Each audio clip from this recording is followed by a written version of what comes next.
Hello everyone students. Profit and loss appropriation account आपका chapter 1 जो fundamental of business और fundamental of partnership जो chapter है उसमें profit and loss appropriation account बनाने के लिए आता है। तो profit and loss appropriation account कैसे बनता है इस पर मैंने एक वीडियो ऑलरेडी बनाया हुआ है, और एक बार और मैं फिर से profit and loss appropriation account को पहले एक्सप्लेन करूँगा और उसके बाद क्वेश्चन को इस पर सॉल्व करूँगा। उस पर बेस्ड जो है क्वेश्चन जो है बुक में जो दिया गया है उसको मैं सॉल्व करूँगा।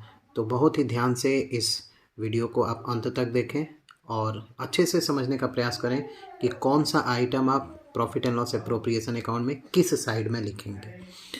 तो ये जो है आपका profit and loss appropriation account, ये जो अकाउंट है स्टूडेंट्स, ये जो होता है नॉमिनल अकाउंट होता है। तो नॉमिनल अकाउंट अगर ये है तो नॉमिनल अकाउंट का फॉर्मूला आपको पता है, debit all expenses and losses and credit all incomes and gains, ये आपको पता है। तो यहाँ पे आपको पता है कि डेबिट में क्या लिखना है, डेबिट में सभी एक्सपेंस को लिखना है, फर्म के एक्सपेंस को, फर्म के पॉइंट ऑफ व्यू से आपको इसको बनाना है। तो ये फर्म का जो एक्सपेंस होगा उसको आपको डेबिट में लिखना है और फर्म का जो इनकम होगा उसको आपको क्रेडिट में लिखना है। तो अब एक और बात आपको यहाँ पे ध्यान में रखनी है, इसमें जो एक्सपेंस और इनकम होगा वह बिजनेस एक्सपेंस नहीं होगा, ठीक है। बिजनेस एक्सपेंस तो होगा लेकिन वो नॉर्मल एक्सपेंस नहीं होगा, वो पार्टनर्स से रिलेटेड होगा, ठीक है। यानी कि पार्टनर से रिलेटेड जो भी एक्सपेंस फर्म का होगा, like interest on capital, like salary, like commission also, तो उसको आपको डेबिट में लिखना है। एंड पार्टनर की तरफ से जो भी इनकम फर्म को मिलेगा, लाइक इंटरेस्ट ऑन ड्राइंग, ठीक है, तो आपको उसको कहाँ लिखना है, क्रेडिट पे लिखना है। तो फर्म के एक्सपेंस को जो कि पार्टनर से रिलेटेड है वो डेबिट में लिखेंगे और फर्म के इनकम को जो कि पार्टनर से मिलेगा फर्म को, उसको आप क्रेडिट में लिखेंगे। तो इसको बनाते हैं, ये लेजर अकाउंट है तो लेजर का फॉर्मेट आपको पता ही है, एक साइड डेबिट हो जाएगा और दूसरा साइड क्या हो जाएगा, क्रेडिट हो जाएगा, ठीक है। यहाँ पे पर्टिकुलर्स अमाउंट आप कर सकते हैं।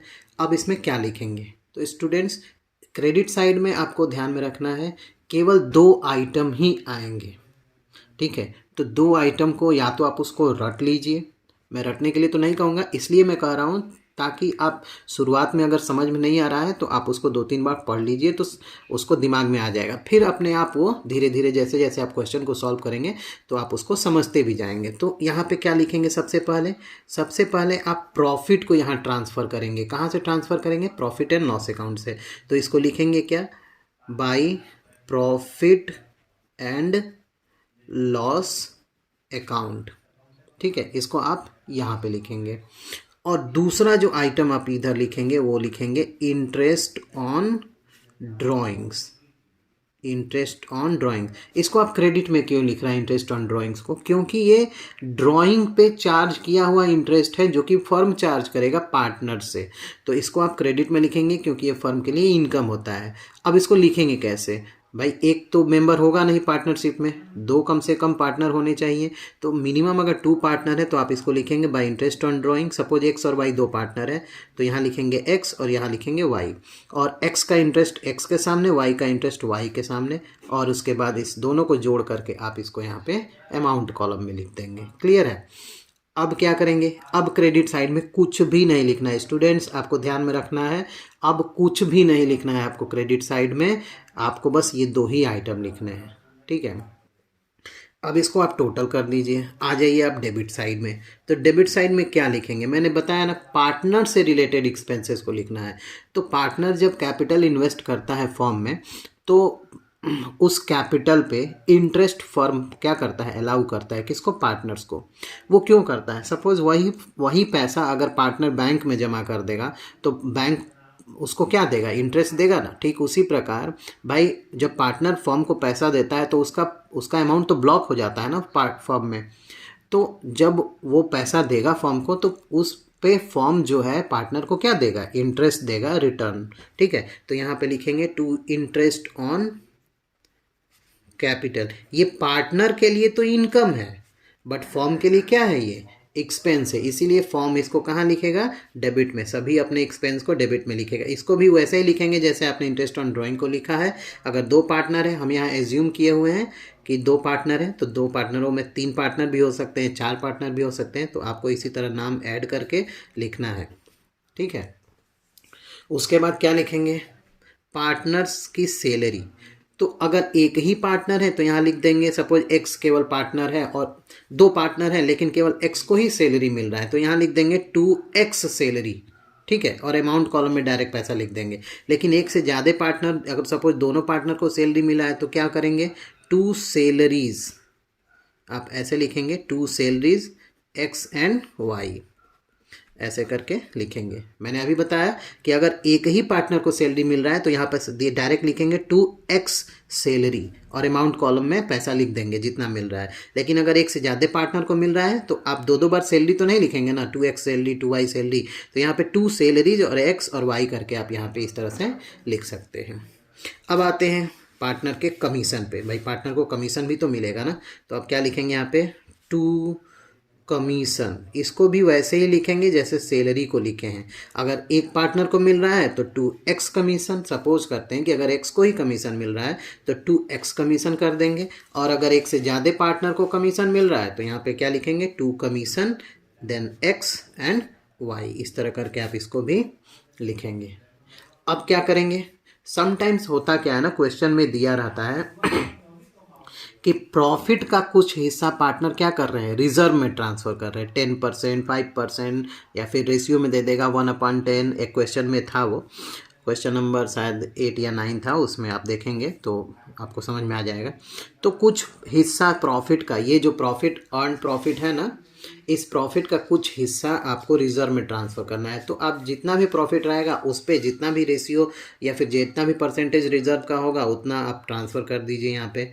सो 2 जनरल रिजर्व या फिर रिजर्व भी लिख सकते हैं, 2 रिजर्व ही लिखिए केवल, यहाँ जनरल रिजर्व नहीं आएगा, 2 रिजर्व लिख दीजिए। तो 2 रिजर्व करके आप ट्रांसफ़र कर देंगे।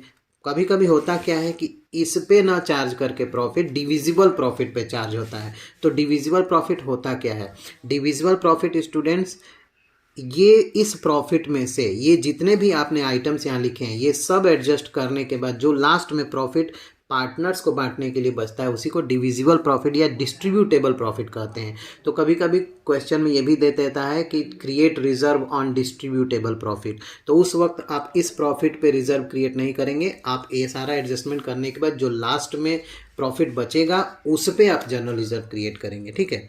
तो इस तरह से करने के बाद अब यहाँ पे भी टोटल कर देंगे, क्रेडिट साइड एक्सेस आएगा, यहाँ लिख देंगे अमाउंट टोटल, और जो भी पैसा आएगा आप उसको टू कैपिटल कर देंगे या फिर करेंट। अगर यहाँ पे मेथड जो यूज हो रहा है कैपिटल अकाउंट बनाने का, कैपिटल एडजस्टमेंट का, अगर वो फिक्स्ड मेथड है तो आपको 2 अकाउंट ओपन करना है, कैपिटल और करेंट अकाउंट। अगर वो आपका फ्लक्चुएटिंग मेथड है तो वहाँ पे केवल कैपिटल अकाउंट बनाना है।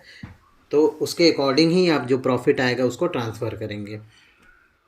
यहाँ लिखेंगे x और वो यहाँ लिखेंगे y, जो भी प्रॉफिट आएगा वो उनके रेशियो में डिस्ट्रीब्यूट कर देंगे और ये आपका profit and loss appropriation account बन के तैयार हो जाएगा इस तरह से।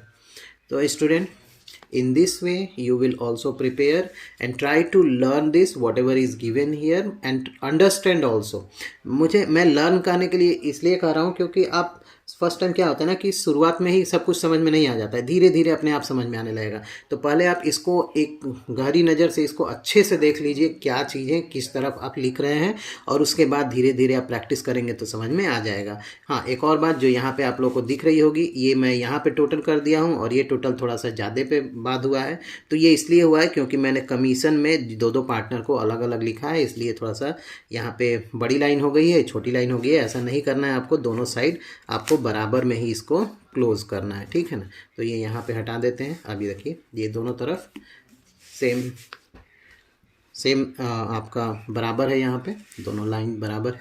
तो आई होप ये आपको profit and loss appropriation account समझ में आया होगा। अगर इससे रिलेटेड कोई भी क्वेश्चन हो या फिर कोई भी प्रॉब्लम हो तो आप कमेंट बॉक्स में कमेंट करके पूछ सकते हैं। चैनल पे अगर आप नए हैं तो चैनल को सब्सक्राइब कर लीजिए ताकि आगे आने वाले जो भी नोटिफिकेशन होगा वीडियो का वो आपको मिलता रहे।